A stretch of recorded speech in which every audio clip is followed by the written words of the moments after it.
this is Anna Nicole Smith, and I'm speaking to you from within human beings. Yes. I was as surprised as everyone else that I died.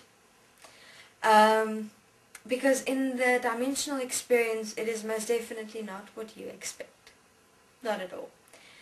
And I'm grateful because in terms of my life, I did not expect myself to experience myself after I died as I did. And I'd say in terms of the dimensional experience, which is it's called a heaven when you die, it's not what you expect. It's not at all what you expect. And I experienced gratefulness actually when I died. I was grateful. Fearful, of course, uncertain, because I experienced an interesting thing. I was Anna Nicole Smith on earth. Anna Nicole Smith defined by the people around her, their hair, the clothes, the way I looked, what I had, all my achievements, my failures. Everything was me, Anna Nicole Smith. And then you die, and what happens? Nothing of that is here anymore. Nothing. Nothing of Anna Nicole Smith was here. And when I died, I was a bit dazed and confused, because it felt like I'd woken up from a drunken experience, to be honest. You know, the morning you wake up and you don't know where you are, you can't remember what happened, your head feels like it's spinning, you're nauseous, and sometimes you don't know who the person is next to you. And I'll leave that one out.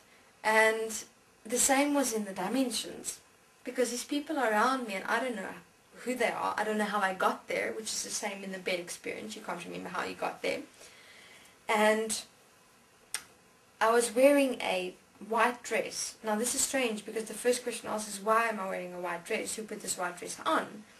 And so dimensional beings, when I crossed over, explained to me that you present yourself in a holographic projection through your expression. So I asked this being, the first thing I asked, is there a school or an education I must have before I continue communicating in this dimensional existence? Because when he spoke to me those words, I had no idea what he was talking about.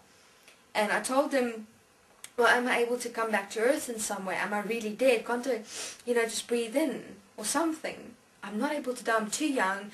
I have a baby girl and she's young, and how, is she going to be okay? And that was my main concern. My main concern was my baby girl.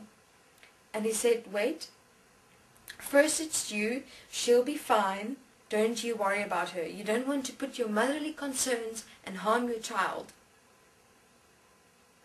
And of course I was confused. But then, after the conversation, I went and I got educated.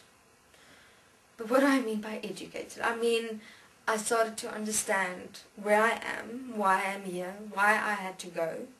And I completely forgot about my son until he came up to me. Interesting. And because in that moment you're kind of like, it feels like you're hyperventilating, and all that existed in my mind was my daughter. That's all. And kind of, I saw my son. So along the way, interestingly enough, and he just looked at me and he called me Anna. That's all. He didn't call me Mom. He said, Anna, great to have you here. I told him, isn't this supposed to be like a family thing? You know? I'm your mother, you're my son. Hello, son. Catch up. How have you been? I've missed you. Are you alright? Where have you been? He says, no. He says, Anna, I'm me, I'm expressing myself, I'm doing here what I'm supposed to do, and it's your time to understand that as well. There was no mother-son relationship at all. And I was okay with that. Because when I saw him, it was amazing.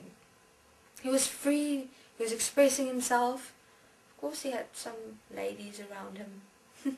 but not like in that way. And that was also interesting because he used to be so relationship obsessed and sex obsessed, of course, like all males are, but now he's just expression.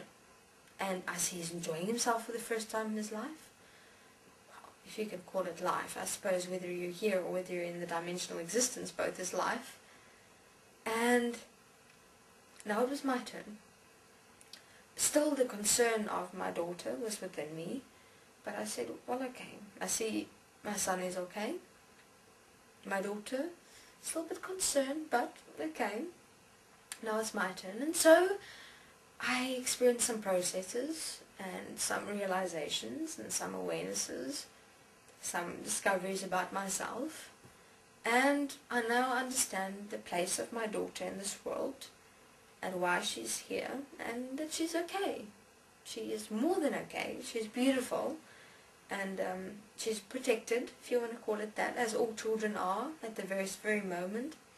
Up to 5-6 years old are protected from a perspective of their own self-expression so that their parents don't influence their children's upbringing and expression of themselves in this world. Okay, I'll continue in the next interview. There's more to say, but I'm kind of empty at the moment. That's all I have to say right now. Thank you very much.